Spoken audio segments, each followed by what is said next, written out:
جو agriculture sector ہے اس کا گروتھ ریٹ تھا 4.6%. انڈسٹریل کا جو گروتھ ریٹ تھا وہ 6.6% تھا. جو ہمارا سروس سیکٹر تھا وہ 7.6% پہ جا رہا تھا. انفلیشن ریٹ کم تھا. مہنگائی تھی اوور آل میں دنیا میں مہنگائی تھی, لیکن عمران خان نے بڑے اچھے طریقے سے اسے ہینڈل کیا ہوا تھا. اب یہ سارا ملبہ عمران خان کے اوپر ڈال. تو دیکھیں عمران خان کی آپ اچھی اچھی چیزیں بھی دیکھیں نا. FBR کا سسٹم, جو FBR میں جو ہماری ریمیٹنس جو ہمارے پاس ریکوری ہوئی وہ 32,000 سے 6100 تک چلی گئی ہے, 6100 ارب تک. اتنی ہماری ٹیکس کلیکشن ہوئی ہے, یہ بھی عمران خان کی وجہ سے ہوا ہے. اس کے علاوہ جو فورن ریمیٹنس تھی وہ آپ کو بتا دوں کہ یہ تقریباً 19 ارب ڈالر سے بڑھ کر 32 ارب ڈالر تک باہر سے جو پیسہ آتا ہے ریمیٹنس, وہ بھی ماشاءاللہ عمران خان کی وجہ سے ہی ہوا تھا. اب یہ سارا ملبہ عمران خان کے اوپر ڈال رہے ہیں, اپنی نااہلی شو کروا رہے ہیں جناب. اور اب دوسرا کریڈٹ جو فیٹف کا کریڈٹ ہے وہ بھی اب عمران خان کو کریڈٹ دینے کی بجائے وہ اپنے اوپر بھائی ہماری وجہ سے. 2018 میں گرے لسٹ میں تھا پاکستان جب عمران خان نے حکومت دی تھی اس وقت. پہلے تو میں فیٹف کے بارے میں بتا دوں یہ ہوتا کیا ہے. فیٹف 7 ملکوں نے یہ شروع کیا تھا کہ وہ ملک جو دہشت گردی میں انوالو ہوتے ہیں, جو منی لانڈرنگ میں انوالو ہوتے ہیں, جو بدہ خوری میں انوالو ہوتے ہیں, جو جس کے ملک کے حالات خراب ہوتے ہیں, چوری وغیرہ یہ وہ, تو اس کو وہ گرے لسٹ میں ڈال دیتے تھے یا بلیک لسٹ میں ڈال دیتے تھے. تو الحمدللہ ہم تو گرے لسٹ میں تھے. بلیک لسٹ میں صرف 2 ہی ملک ہیں, ایران ہے اور نارتھ کوریا ہے.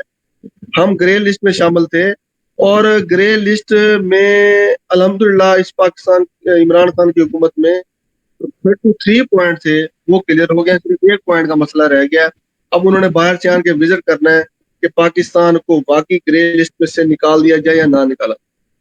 تو میں بس اللہ کا شکر کرتا ہوں کہ یہ اللہ سے دعا کرتا ہوں کہ جو باہر سے بندہ آئے نا تو وہ تھوڑا یہ دیکھے کہ جو وزیر اعظم ہے اور وزیر اعلیٰ وہ خود منی لانڈرنگ کے کیسز میں ہیں. تو مجھے نہیں لگتا کہ اللہ خیر ہی کرے کہ یہ جو ہے نا وہ گونگے بہرے ہوں, ان کو پتہ نہ لگے اس چیز کا. تو پھر ہی ہو سکتا ہے گرے لسٹ میں سے نکل سکتا ہے, ادروائز اگر تھوڑے سے ہوئے تو پھر کام خراب ہو جائے. صحیح ہے جی سر, بہت شکریہ سر, آپ نے اپنا بہت قیمتی وقت دیا سر. آپ کے پاس ٹائم شارٹ ہوتا ہے تو سر پروگرام میں شرکت کرنے کے لیے بہت شکریہ. تھینک یو سو مچ. مہربانی ڈاکٹر صاحب, بہت شکریہ. اللہ تعالیٰ آپ کو بھی ترقی عطا فرمائے. آپ کی بڑی مہربانی. اللہ حافظ. پاکستان زندہ باد.